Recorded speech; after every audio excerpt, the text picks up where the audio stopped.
우리가 들고 있는 성경책을 열면은 하나님이 이렇게 말씀하시고 계십니다. 자, 하늘을 봐라. 저 내가 만들었어. 그렇게 말씀하십니다. 그러니까 날 믿고 따라오라고. 그렇게 우리가 들고 있는 성경은 시작합니다. 이걸 미신이라고 오해하지 마십시오.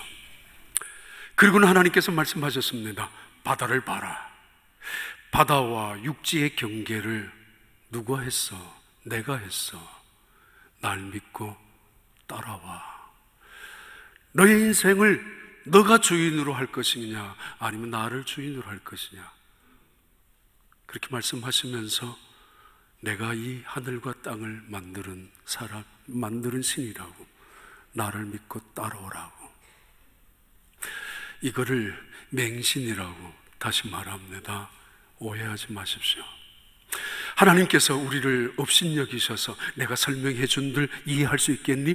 우리를 무시해서 내가 이렇게 증거를 보여준다고 너희들 믿겠니? 그래서 믿는 것뿐, 그래서 내가 믿는 걸 원하지 않는다고, 그런 식으로 말씀하시는 것이 아니라 그냥 하나님은 선포하시고 계십니다. 하늘을 봐라, 땅을 봐라. 내가 만들었어.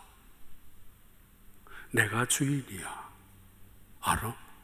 그러니까 날 믿고 따라오라고. 성경은, 우리가 그렇게 믿고 있는 성경은 그렇게 시작합니다.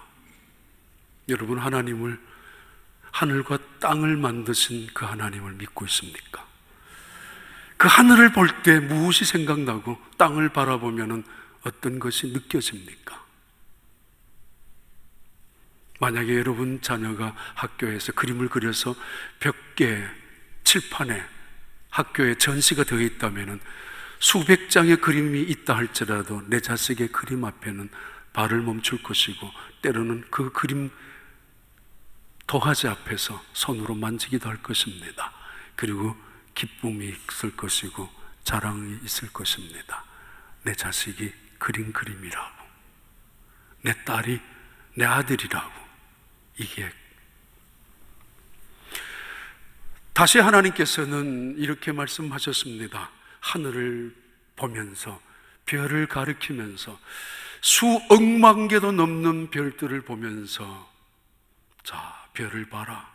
너 카운트 할 수 있느냐고. 저 별 내가 만들었다고.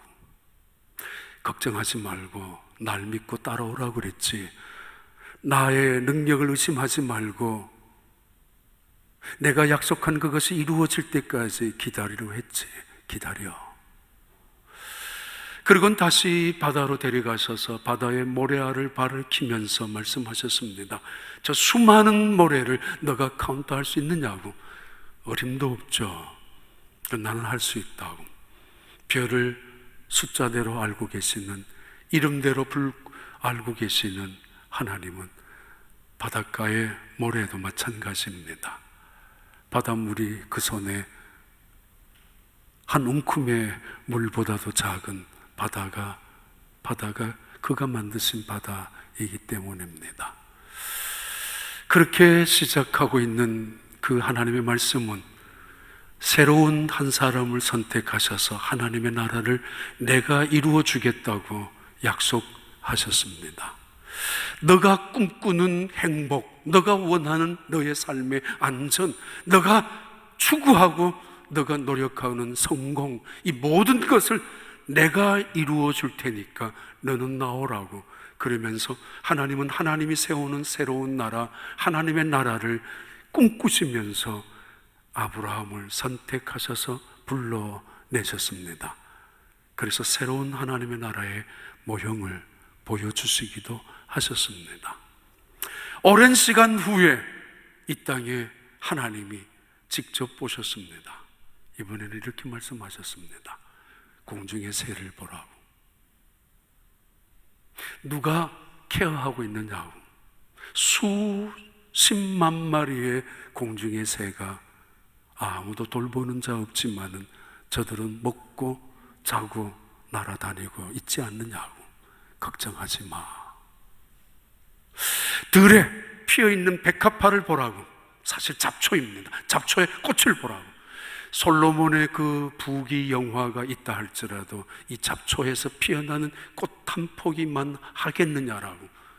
하물며 너희일까 보냐. 하나님이 새를 돌보시고 꽃을 돌보시는 그 하나님이. 그러면서 예수님께서는 우리에게 이렇게 명령 약속하셨습니다. 너희는 먼저 그의 나라와 그의 의를 구하라고. 이렇게 2018년을 시작해서 벌써 2월 달입니다. 여러분, 먼저 그의 나라와 그의 의를 구한다는 것이 무슨 의미인지 알고 계십니까? 너희는 먼저 그의 나라와 그의 의를 구한다는 것을, 하나님은 우리에게 무엇을 원하시는 것인지, 이 땅에서 하나님의 나라는 무엇인지 어떻게 지금 생각하고 2018년 한 해 여기까지 주님과 함께 걸어오시고 계십니까? 꽤 오래전에 군대 가기 전에 어떤 학생이 저한테 책을 하나 선물로 줬습니다. 그러면서 책 안에 카드를 적어 놓았습니다.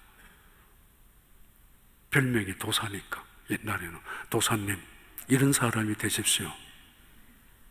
이런 사람이 되어달라고, 군대 갔다 오면은. 도사님, 이런 신부가, 거긴 신부 이야기인데, 이런 목사 같은 목사가 되어라고. 그 비슷한 글을 적었습니다. 처음에 봤을 때 굉장히 부담스러웠습니다. 그리고 좀 불쾌도 했습니다.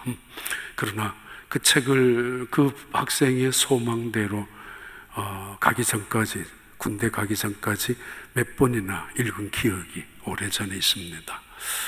그리고는 그 책이 2012년 헌스빌에 있는 텍사스 샘 휴스턴 대학교 기숙사에서 미국 전체 목회자들이 하는 세미나가 있었습니다. 예배 세미나. 가까이 있으니까 제가 휴스턴에 제가 맡은 시간이 몇 개가 있어서 그날 저녁에 올라갔습니다. 강의하고, 그리고 성찬식 집례도 우리 교회에서 갖고 간 성찬식을 기구를 가지고 했었습니다. 우리 부목사님들이 따라오셔서 끝나고 나서 성찬 준비 끝나고 나서 그거 챙기는 중에 그 옆자리에 하나 책이 한 권이 놓여져 있었습니다.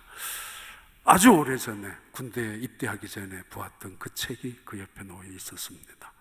저 속으로 저걸 누가 안 가져가면 내가 갖고 가야지. 이게 심보가 참 그랬습니다. 그리고 화장실도 몇 번 들락날락 하다가 옆에 사람들이 있으니까 들고 가지는 못하고, 그리고 주인이 있을 거니까. 근데 그 책이 바로 천국의 열쇠라는 책입니다. 천국의 열쇠.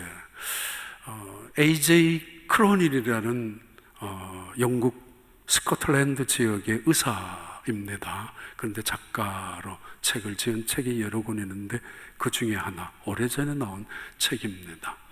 거기에 나오는 신부는 프랜치스 치섬이라는 사람입니다. 그날 밤 제가 올라갔다가 내려올 생각으로 그냥 아무것도 안 챙기고 올라갔는데 그 헌스빌에 굉장히 추웠습니다. 그리고 마침 문제가 하나 있어서 그 다음날 새벽에 제가 새벽 기도를 인도해야 된다고 해서 남아 있었는데 너무 추웠습니다. 담요 한 장도 안 주고 없어서 가져가지도 않았고 잠은 안 오고, 그래서 아까 보았던 그 책이 그대로 남아있는가, 훔치는 건 아닙니다. 근데 이제 그 책이 있는가를 보려고 갔는데 그대로 있었습니다. 들고 와가지고 새벽 기도 시간 전까지 잠은 안 오고 너무 추워서 읽었는데, 그 다음날 우리 목사님들하고 이야기하면서 다른 사람들도 전부 추워서 들락날락 했었다고. 근데 저는 그 책 속에 있었던 감동이 그날 밤에 저한테 굉장히 많이 있었습니다. 천국의 열쇠, 열쇠는 몇 개인가? 라는 질문에서부터 시작해서 천국은 어디에 있는가? 라는 궁극적인 질문, 어떻게 들어가는가? 라는 미래적인 질문이지만은, 그러나 그 책 속의 내용은 현재 내가 하나님의 나라를 어떻게 이루어가고 있는가, 어떻게 체험하고 있는가에 대한, 사실은 노골적인 그 당시에 유럽에 일어나는 종교인들의 거짓과 위선을 고발하고 폭로하는, 더더구나 지도자들의 그 행태에 대해서 비난하는 그런 책의 주제이기도 합니다. 오늘 다시 하나님의 나라 또 한 번 말씀을 드립니다. 하나님은 이 땅에 하나님의 나라에 100%는 아니지만은 가장 가까운, 완벽에 가까운 모형을 만드는 곳이 있었는데 그게 바로 에덴 동산입니다. 에덴. 히브리어로 에덴이라는 말은 기쁨이란 말이고, 그리고 풍요 혹은 행복이라는 단어입니다. 그러니까 에덴 동산 했을 때 이든, 기쁨의 동산, 행복의 동산, 그리고 풍성함과 부요함의 정원이라고 할 수 있을 것입니다. 이걸 헬라어로 나중에 번역했을 때 파라다이소스라고, 파라다이스라고 번역합니다. 낙원, 에덴 동산은 파라다이스입니다. 파라다이스, 하나님과 함께하는 곳, 하나님 곁에 있는 곳, 하나님이 나와 동행하는 그곳, 그곳을 에덴 동산이라고 부르고 있었고, 또 지금도 그렇게 이름을 갖고 있습니다. 다시 말합니다. 하나님께서 이 땅에 우리에게 모형으로 보여주셨던, 그래도 100%는 아니지만은 가장 완벽하게 가까운 것이 에덴 동산, 그곳이 하나님의 나라에 이 땅에 있었던 흔적 중에서는 가장 가까운 곳일 수도 있습니다. 각종 채소가 자라나고 각종 나무의 열매를 따먹을 수 있고, 그래서 1000살 가까이 살아갈 수 있는 그 에덴 동산, 수많은 보석과 보물들이 밑에 깔려있는 강들이 흐르는 그곳을 에덴 동산이라고 불렀습니다. 그런데 그곳에 하나 문제가 있었습니다. 선악을 알게 하는 나무의 열매는 먹지 말라고, 먹으면 죽는다고, 반드시 죽는다고 말씀하셨던 그 나무가 에덴 동산, 하나님의 나라, 그래도 이 땅에 가장 가까운 하나님의 나라인 에덴 동산에 있었습니다. 100%의 만족을 꿈꾸는 사람들, 탐하는 사람들, 그것만큼 어리석은 사람, 아니 그것만큼 무서운 교만을 갖고 있는 사람이 어디 있습니까? 어떤 사람은 20%를 소유하고 있으면서 나머지 80%가 없으면서도 만족하고 살아가는 사람도 있습니다. 모자람 속에서도 때로는 가시만 없으면 내 인생은 행복할 것 같이, 마치 내 인생에 불행을 가져다 준 것이 내 인생의 가시 같은 어떤 사람이든지 어떤 문제이든지 해결할 수 없는 짐이든지 그런 것 때문에 불행해하는 사람들, 마치 저주받은 사람인 것처럼 살아가는 사람도 있습니다. 에덴 동산 100%의 만족이 있는 곳이 아니었습니다. 선악을 알게 하는 나무의 열매가 있었고, 먹으면 안 된다라는 하나님의 무서운 경고판도 사인판으로 붙어 있었던 곳이 에덴 동산이었습니다. 다시 말합니다. 천국이라고, 이 땅에서 우리가 꿈꾸는 천국이라고, 내가 원하는 100%의 일이 이루어지는 것만은 아닙니다. 100%를 꿈꾸다가 유혹당하고 100% 추구하다가 엉뚱한 길로 떨어지면서 자신도 가정도 또는 사회도 폐허가 될 수 있습니다. 근데 지나가는 이야기지만 한 가지 문제가 있습니다. 하나님은 왜 그 선악을 알게 하는 나무의 열매를 중앙나무 동산에다가 중앙에다가 세워두었느냐 말입니다. 흔히 질문하는 질문입니다.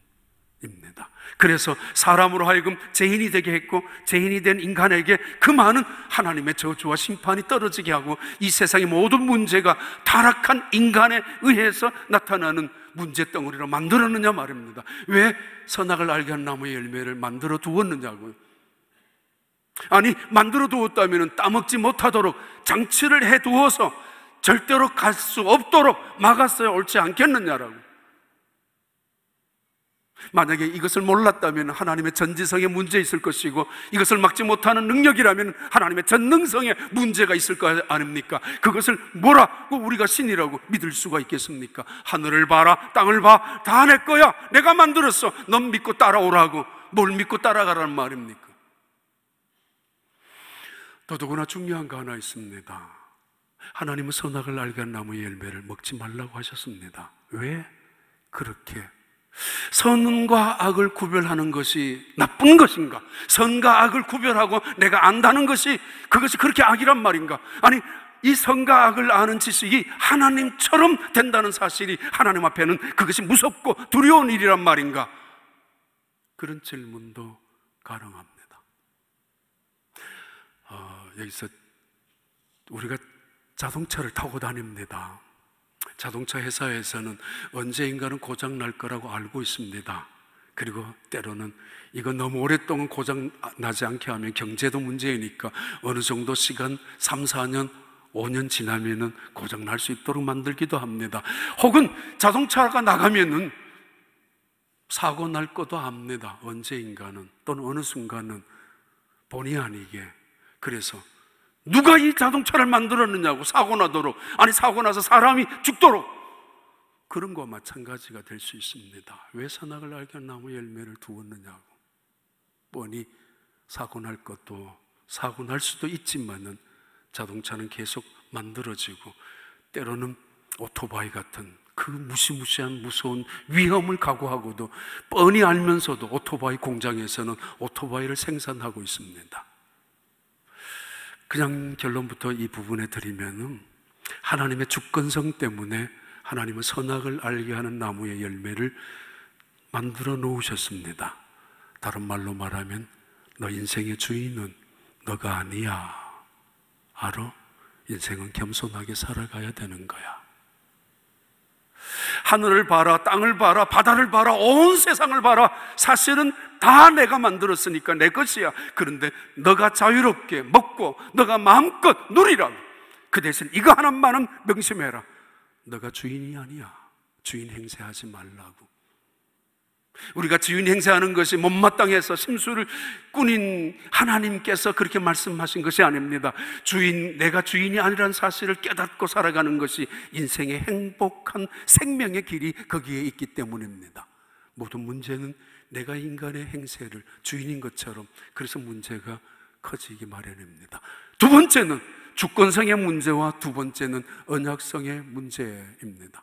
얼마 전에 독일에 있는 선교사님과 통화를 하던 중에 그분이 이렇게 이야기했습니다. 오랫동안 독일에서 선교를 하시는 중인데 독일에 지금 결혼식이 없어졌다고. 지난 10년 가까이 결혼식장에 가본 적도 없고 결혼식에 초청을 받은 적도 없고, 왜 그러느냐고. 전부 다 그냥 산다고. 결혼식이 중요한 이유는 언약의 문제이기 때문입니다. 당신은 앞에 있는 이 여자를 평생 동안 아내로 섬기고 살겠느냐고, 책임지겠느냐고.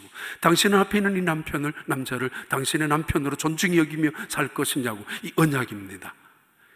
이것은 구속이나 이것은 어떤 쇠사슬로 얽매어 놓는 것이 아니라 그 가정을 지키기 위한 수단이며 그들의 사랑을, 그들의 행복을 더 지속시키기 위한 인간과 인간의 약속을 의미하는 것이 언약입니다.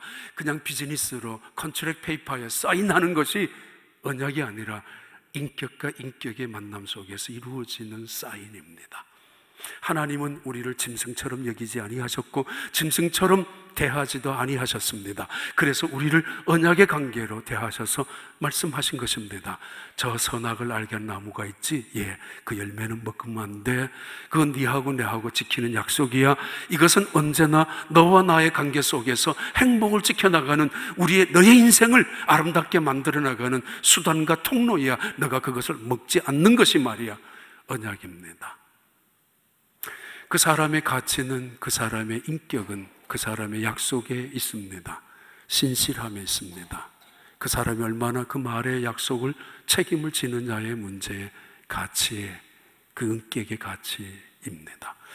세 번째, 이 문제는 주인님의 주인 대신 주권성, 하나님과 우리와의 인간관계의 언약성, 더 나아가서 하나님은 우리에게 로봇가 되게 만드시지 아니하시고, 요즘 인공지능의 로봇가 얼마나 많이 나오지 않습니까?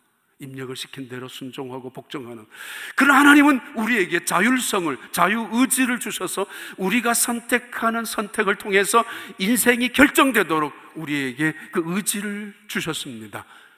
다시 말합니다. 하나님 우리를 로봇으로 만드시 아니하셨습니다. 내가 하나님의 선악을 알게 한 나무의 열매를 볼 때마다 먹을 수도 있고 안 먹을 수도 있고, 이것은 순종할 수도 있고 불순종할 수도 있는데, 하나님은 순종하기를 원하시고, 그래서 하나님의 그 인격을 존중히 여기고 하나님의 주인 되심을 인정해 주는 것으로 언제나 자기의 분수를 지켜나가는, 그것을, 그 자리를 지켜나가는 것을 하나님이 원하셨습니다. 그것이 하나님의 기쁨이었기 때문입니다. 내가 원해서, 나를 생각해서, 내가 원해서 나를 위해서 순종하라고. 그래서 먹지 않는 것을 내가 원한다고.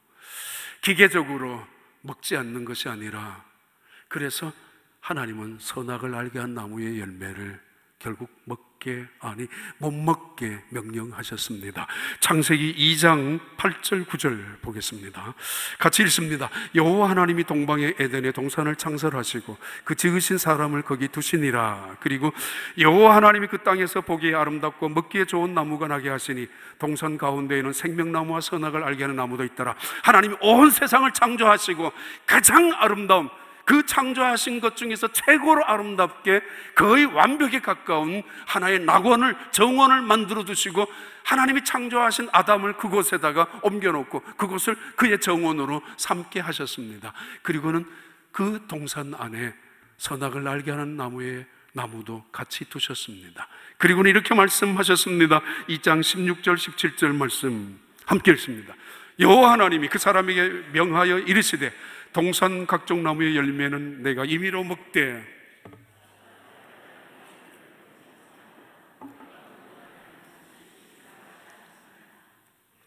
결국은 약속을 지키지 못하고 인간은 죽고 말았습니다. 그 이유는 하나님의 명령을 불순종했기 때문입니다.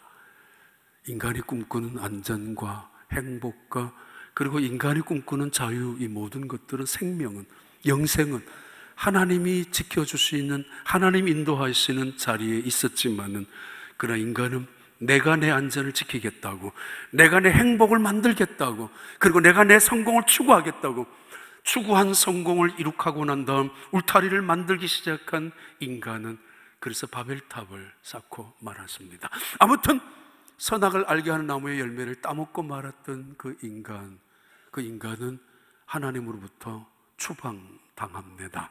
창세기 3장 22절 24절까지입니다. 같이 읽습니다. 여호와 하나님이 이르시되 보라, 이 사람이 선악을 아는 일에 우리 중 하나같이 되었으니 그가 그의 손을 들어 생명나무 열매도 따먹고 영생할까 하노라 하시고, 그리고요 여호와 하나님이 에덴 동산에서 그를 내보내어 그의 근원이 된 땅을 갈게 하시니라. 이같이 하나님이 그 사람을 쫓아내시고 에덴 동산 동쪽에 그룹들과 두루 도는 불칼을 두어 생명나무의 길을 지키게 하시니라. 여기서 또 다른 질문이 가능합니다. 쫓아냈던 하나님은 이제 그들이 다시는 생명나무의 길을 오지 못하도록 그 길을 막아버리셨습니다. 왜? 생명나무의 길을 나와서 생명나무에 달려있는 생명 열매를 먹어서 영생할 것이 두려워서 하나님은 그 길을 차단했습니다. 천사들 그룹을 통해서 막아버렸고, 화영검, 빙빙 도는 화영검, 회전문처럼, 그것도 빨리 도는 회전문처럼 결코 누구도 그 생명나무에 접근할 수 없도록 화영검으로, 빙빙 도는 불화영검으로 막아 놓으셨습니다. 왜 그러셨는가? 타락한 인간이라면 생명나무의 길을 열어놓으셔서 구원의 길을 인도하셨어야 될 텐데 하나님은 도리어 막아놓으셨습니다. 그 이유는 이렇습니다. 첫 번째 이유는 어린아이들이 갖고 있는 칼, 그것은 뺏어야 합니다. 선악을 알게 하는 나무의 열매를 따먹은 인간의 모습은 부끄러움과 수치를 보게 되었고 눈이 밝아져서 그들은 도망을 갈 수밖에 없었습니다. 두려움 때문에. 그래서 피신했었고 하나님과 멀어졌습니다. 하나님이 찾아온 다음에 그들의 입은 변명하는데 급급했었고 책임을 전가하는데, 그리고 하나님을 향하여 항의하는 데까지 이르렀던 것이 선악을 알게 한 나무의 열매를 따먹은 인간의 모습입니다. 조목조목 따지기 시작했었고, 조목조목 항의하기 시작했었고, 이것은 내 잘못은 아니다라고, 나는 책임이 없다라고, 그래서 세상의 문제가 시끄러워지기 시작한 이유가 거기에 있었던 것입니다. 자, 아무튼 이 선악을 알게 하는 나무의 열매를 따먹은 이들이 만약에 생명나무의 열매를 따먹는다면 이 세상은 무서운 일이 일어나고 말 것이라고. 하나님을 무시하고 하나님을 없인 여긴 인간들이 인간의 지혜를 동원해서, 인간의 지식을 동원해서 심지어 요즘은 복제 양을 만드는 것이 벌써 20년 전입니다. 복제 강아지를 만들었고 똑같이 닮은, 언젠가는 복제 인간을 만들 수도 있을 것입니다. 그렇게 되면 세상은 멸망할 수밖에 없습니다. 마치 통제할 수 없는 나라의 핵을 갖고 있으면 언제 어떻게 터질지 모르고, 때로는 그 나라에 있는 그 핵이라는 무기가 테러 집단에 넘어간다면 그것은 더 큰 문제를 야기할 수도 있기 때문에, 어떻게 보면 큰 나라들 자기들은 핵을 갖고 있으면서도 작은 나라들 핵을 가지는 걸 못 살게 하는 이유는 거기에 있는 것입니다. 만약에 이들이 생명나무의 열매까지 먹게 되어서 영생을 얻게 된다면 이 세상은 무섭게, 그들이 꿈꾸는 하나님의 나라, 그들이 원하는 인간의 문명과 문화의 최고의 나라가 아니라 지옥이 되고 말 것이라는 것을 하나님 알고 계셨기 때문에 막았습니다. 더 중요한 이유는 하나님의 새로운 구원의 계획이 있기 때문입니다. 그들 스스로가 나아가서 생명나무의 열매를 따먹고 난 다음 온 세상이 변할 수 있는 무서운 일이 벌어질 것 같은 오늘날의 세상은 점점점 생명공학, 생명과학, 생명의학을 통하여 하나님의 영역에까지 도전하고 있는 것은 사실입니다. 분명히 생명의 하나님의 영역까지 침해하면서 마치 인간이 하나님처럼 되어가고 있는 그런 세상에 우리는 살아가고 있습니다. 아무튼 하나님은 새로운 구원의 계획을 갖고 계셨습니다. 그래서 그들이 나아가는 생명나무의 길로 나아갈까봐 그 길을 차단하고야 말았습니다. 다시 말하면 선악을 알게 하는 나무의 열매를 따먹고 난 다음 이들은 죽음이라는 단어 앞에서 떨기 시작합니다. 한 번도 죽어본 경험이 없는, 한 번도 죽음이라는 것을 느껴본 적이 없는, 체험해본 적이 없는 그 시대에 그는 하나님이 이 열매를 먹으면 죽는다라는 말씀 앞에서 그들은 두려움 앞에 벌벌 떨기 시작했었습니다. 죽음이란 무엇인가? 죽고 나면 어떤 일이 벌어질 것인가? 라는 그 문제 앞에서, 그래서 생명나무의 열매의 길로 나아가려는 욕심이 있었던 것이 분명합니다. 평소에는 선악을 알게 하는 나무의 열매의 그 길을 뻔질나게 드나들다가 죽음이라는 단어 앞에 막상 부딪히면서 두려움에 떨면서 생명나무의 길을 가고 싶었던 그들 앞에 하나님은 이대로 그 길을 열어줄 수가 없어서 차단했다는 말입니다. 구약시대 생명나무라는 단어는 그래서 없어지고 말았습니다. 생명나무라는 이미지는 갖고 있었지만 생명나무라는 것을 그들은 기억할 수 없을 만큼 그냥 형상 속에 남겨두었습니다. 그 중에 하나가 성막에 나오는 그림입니다.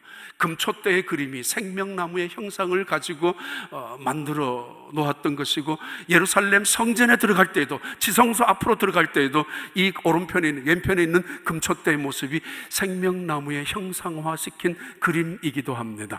자, 아무튼 그럼에도 잠언 3장 18절에 이렇게 말씀합니다. 한번 같이 읽겠습니다. 잠언 3장 18절, 지혜는 그 얻은 자에게 생명나무라, 지혜를 가진 자는 복되도다. 그리고 15장 4절에 온순한 혀는 곧 생명나무이지만 패역한 혀는 마음을 상하게 하느니라. 생명나무라는 단어는 사라졌지만은 그러나 전설적으로 내려오는 그들의 이미지 속에서 생명나무는 곧 이것이었습니다. 하나님을 경외하는 지식이 생명나무라고. 에덴 동산의 생명나무에 길은 막혀 있지만은 그러나 그들이 마음속에 담고 있는 생명나무는 여호와를 경외하는 지식, 곧 하나님의 말씀을 그대로 순종하고 믿고 따라가는 그것을 그들은 생명나무라고 불렀습니다. 하늘을 보라고 내가 만들었다고 그랬지, 날 믿으라고. 별을 봐라, 저 많은 별을 보라고, 내 거야. 나 약속을 지키는, 인간과는 다르게 지혜와 능력도 있는 존재라고 믿고 기다리라고. 생명나무란 여호와 그 말씀을 그대로 믿고 순종하는 지혜를 의미합니다. 그리고는 이 믿고 그대로 순종하는 사람들에게 나타나는 열매가 하나 있는데 혀입니다. 온전한 혀를 가진 사람은 곧 생명나무의 지혜를 갖고 있는 사람이지만 패례한 혀를 갖고 있는 사람은 반대의 나무이죠. 죽음의 나무이죠. 다시 말하면 힐링텅이라고 합니다. 힐링텅을 갖고 있는 사람은 생명나무를 붙잡고 살아가는 사람이고, 다른 사람에게 생명나무를 심고 살아가는 사람이지만은 킬링, 다른 사람을 죽이는 혀를 갖고 있는 사람은, 그들은 곧 패례한 혀를 갖고 있는 사람은 죽음의 나무를 심는 사람이고 열매를 먹는 사람이라고, 선악을 알게 하는 나무의 열매라고, 민간인들에게는 그렇게 생명나무의 의미가 전달되어 왔습니다. 그것이 광야에 있는 이스라엘 백성들에게 그대로 나타나 있었기 때문입니다.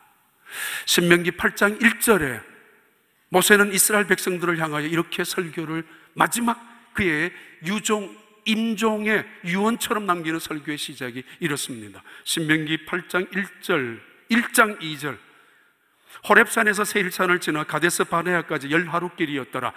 다시 말하면 시내산에서 가데스 바네아까지 이스라엘 민족이 지금 40년 동안이나 방황했었던 그 길이 원래는 10하루길이었다는 것입니다. 10하루길. 하나님이 애굽 땅에 있었던 노예였던 이스라엘 백성들을 건지셔서 하나님이 약속하신 가나안 땅, 바로 천국의 이미지가 있는 가나안 땅에 들어가기 위하여 이스라엘 백성들을 구출해 주셨습니다. 홍해가 갈라지는 기적 속에서, 만나가 내려주는 하나님의 은혜와 축복 속에서 하나님이 동행하신다라는 불기둥과 구름기둥을 바라보면서 그들을 이끌어 가셨습니다. 그런데 이런 말입니다. 이 어리석은 인간들아, 이 고집불통인 인간들아, 생명나무가 우리 가운데 함께 우리와 함께 하시고 계셨는데 어찌하여 너희들의 혀는 불평과 원망과 불만을 가지고 살아왔느냐고.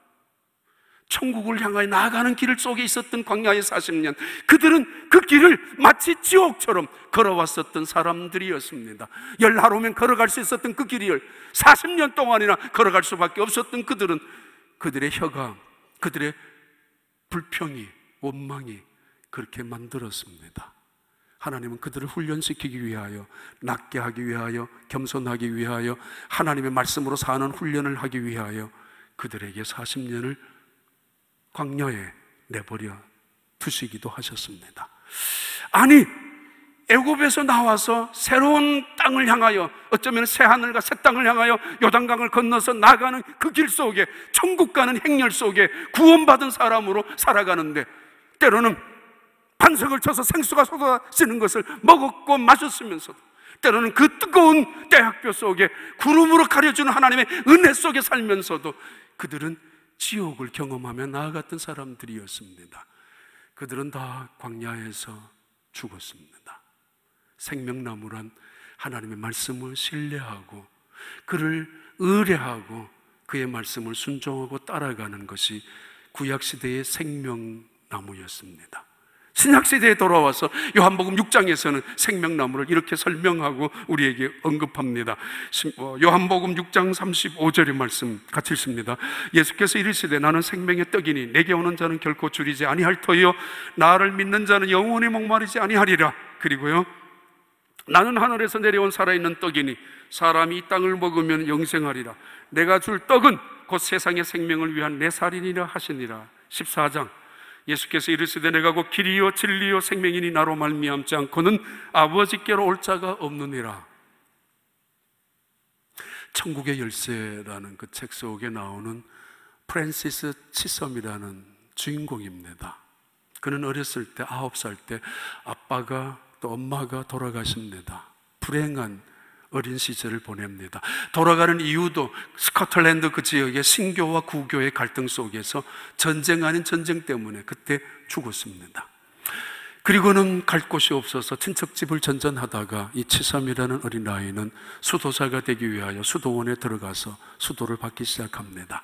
근데 그때마다 고민합니다. 갈등합니다. 충돌합니다. 왜냐하면 사제들은 가르치는 것이 오직 구원은 이 길이라고, 천국은 영원한 하나님의 나라이라고, 그리고 천국은 베드로에게 주었던 구원의 열쇠가 그것이 천국 가는 열쇠라고 그 말을 들을 때마다 괴롭습니다.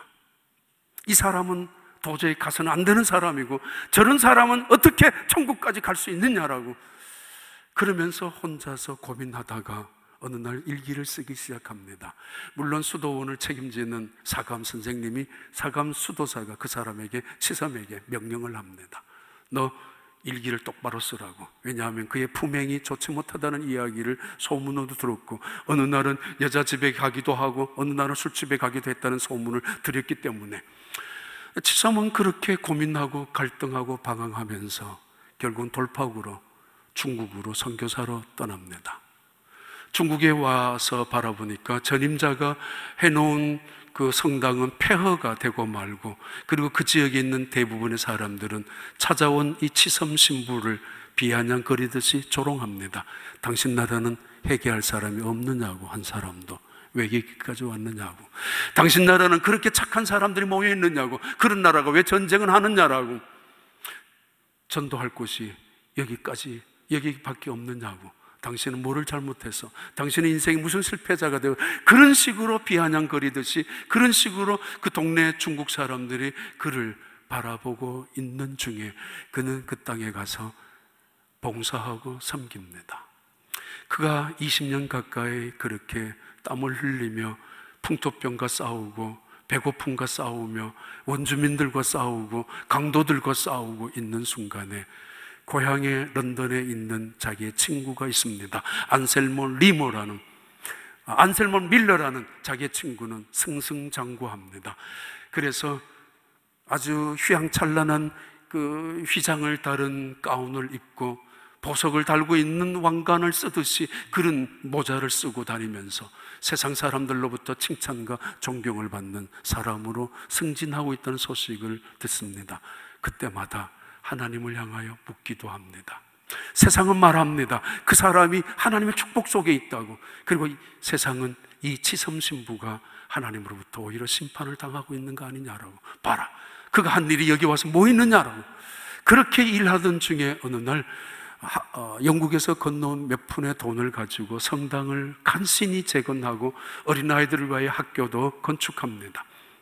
건축을 앞에 두고 성전을 이제 다 하고 나서 예배를 드리는 날 영국에 있는 많은 그 주교들을 초청했습니다. 초청받은 사람 중에 한 사람이 자기의 친구 안셀모 밀러라는 친구도 왔습니다. 내일 모레면은 그 예배를 드리는 그 날을 앞두고 있는데 홍수가 갑자기 그 지역을 덮쳐서 성전을 폐허가 되고 말았고 학교는 흔적조차 없어지고 말았습니다. 겉으로 말 안 했지만은 그의 친구가 축하하러 온 것이지만은 비웃으러왔었던 그 친구 밀러 이 신부가 속으로 캐제를 부릅니다. 봐라, 네가 하는 일이 이 모양 아니냐고. 네가 뭘 하느냐고. 하나님도 너의 일을 받고 있지 않다고. 다 홍수로 쓸어가 버린 그 잿더미 앞에서 그렇게 겉으로는 위로하는 것처럼 했지만은 떠나간 다음 이 치섬 신부는 그 땅에서 하나님을 향하여 가슴을 치고 울기 시작합니다. 최선을 다해서 하나님 말씀대로 순종하고 나왔는데 그리고 다시 15년이 지난 35년이 마치는 어느 날 그는 그 땅을 떠나려고 일어섰습니다. 문을 열고 나오는데 그 동네 주변에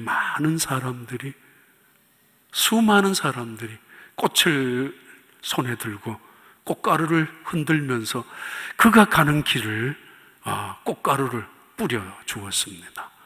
그리고 꽤 많은 사람들이 그들이 지은 노래를 찬양을 했습니다. 우리는 당신을 사랑한다고.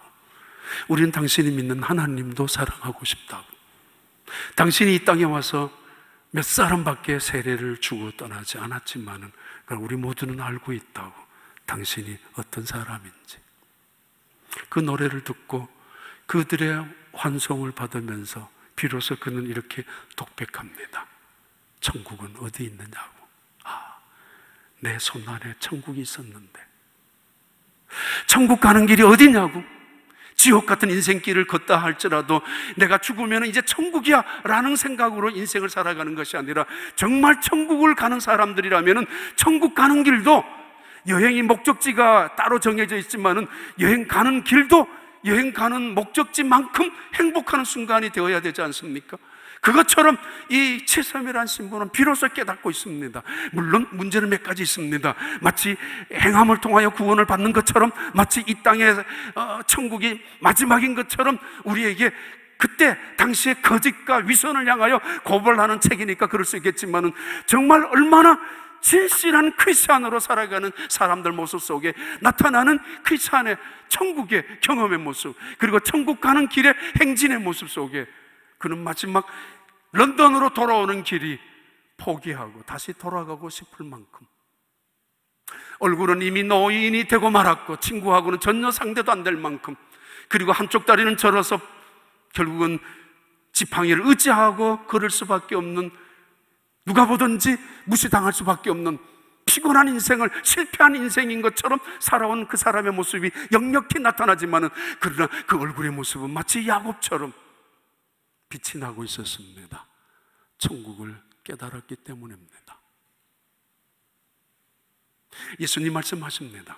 내가 곧 길이요 진리요 생명이니 나를 맘지 않고는 아무도 천국으로 갈 자가 없느니라고. 내가 생명, 하늘에서 내려온 생명, 내가 하늘에서 내려온 생명의 산떡, 내가 하늘에서 내려온 생명나무이라고.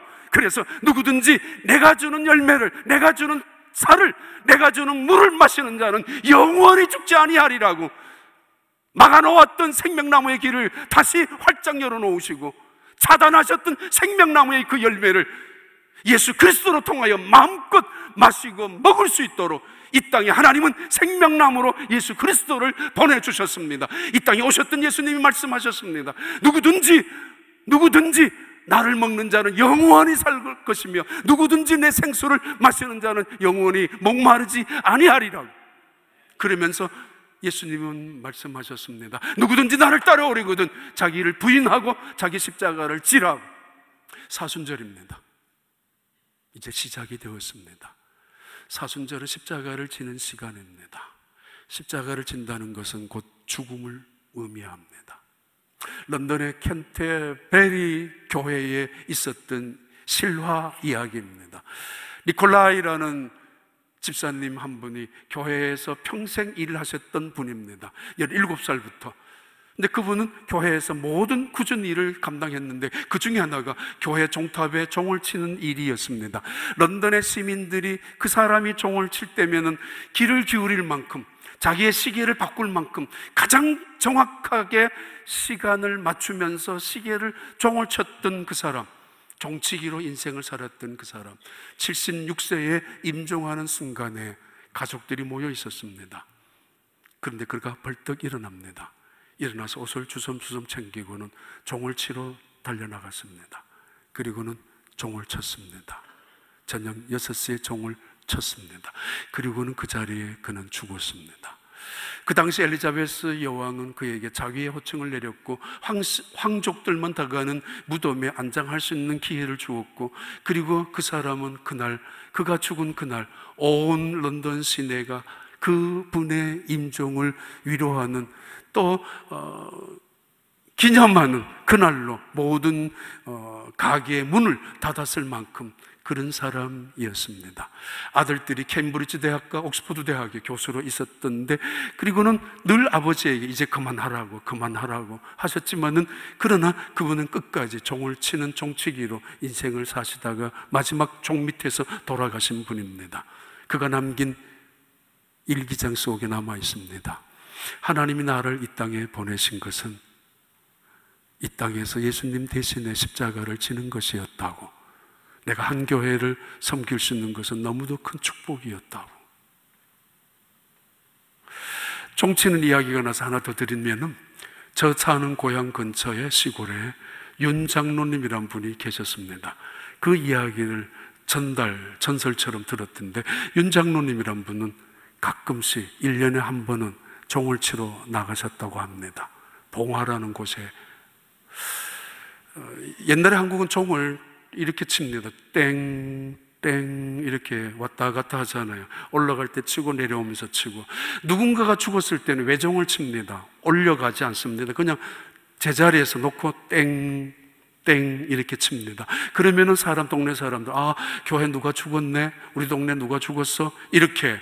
근데 한 번은 꽤 많은 종소리가 50몇 번이 계속 치니까 사람들이 모여들었습니다. 교회 누가 죽었냐고, 또 우리 동네 누가 떠나가셨느냐고. 그런데 윤 장로님이 그 종을 치고 난 다음 그 밑에서 하염없이 무릎을 꿇고 하나님을 향하여 눈물을 흘리며 기도하시고 계셨습니다. 하나님, 나 이 윤 장로는 죽었습니다. 나 죽었습니다. 내가 죽었습니다. 내가 죽었다는 이야기는 곧 예수 그리스도가 살아났다는 것을 의미하고, 내가 죽었다는 이야기는 교회가 살아났다는 것을 의미합니다. 윤 장로님 1년에 한 번 이상은 종을 치고, 그 자존심이, 교만이, 욕심이 올라갈 때마다, 내 혈기가 올라갈 때마다 종이라도 쳐서 내가 온 세상을, 온 동네를 향해 나 죽었어 라고 알려야 될 만큼, 그래서 다시는 내 혈기로 살지 아니하도록 위해서 생명나무로 나아가는 그 길은 십자가를 지는 길이고, 십자가를 지는 그 길은 예수께서 우리에게 보여주셨던 영원한 영생의 길이었습니다. 시간 지났지만 요한계시록 읽고 한번 마치겠습니다. 요한계시록 같이 읽습니다. 22장 2절. 길 가운데로 흐르더라. 강 좌우에 생명나무가 있어 12가지를 열매를 맺되 달마다 그 열매를 맺고 그 나무 잎사귀들은 만국을 치료하기 위하여 있더라. 22장 17절 19절 같이 읽습니다. 만일 누구든지 이 두루마리의 예언의 말씀에서 제하여 버리면 하나님이 이 두루마리에 기록된 생명나무와 및 거룩한 성의 참여함을 제하여 버리시리라. 예수 그리스도로 통하여 열려진 그분의 십자가의 죽음과 부활을 통하여 활짝 열려진 생명나무의 그 길, 우리가 걸어가는 길이 생명나무의 길입니다. 어떤 사람은 집으로 가는 길이 지옥 가는 길, 어떤 사람은 심지어 교회 오는 길마저도 선악을 알게 하는 나무의 열매를 따먹는 길을 오시는 사람도 있지만은, 예수님을 통하여 우리에게 허락하신 길이 있습니다. 생명수 강이 흐르는, 그래서 생명수 강가에 생명나무가 울창하게 세워진 그 길을 우리에게 인도하시고 초청하시고 계십니다. 그 나무의 열매, 12달 매달마다 열매 맺는 그 나무의 열매를 먹을 수 있도록, 한 번도 온 세상의 물이 다 메마른다 할지라도 한 번도 메마르지 아니하는 그 영원한 생명수의 강을 마시도록 우리를 그곳으로 초청하십니다. 영원한 나라에 가서도 마셔야 되고 먹어야 되지만은 이 땅에서도 맛볼 수 있는 천국의 모형이기도 합니다. 이것을 에덴 동산의 회복이라고 합니다. 에덴 동산의 강, 에덴 동산의 열매, 에덴 동산의 생명나무 다 차단되어 버리고 말았지만은 예수 그리스도의 십자가의 사건을 통하여, 그 길을 통하여 다시 회복되어진 생명나무의 그 길로 나아가는 그 길, 그것이 하나님의 나라로 나아가는 길입니다.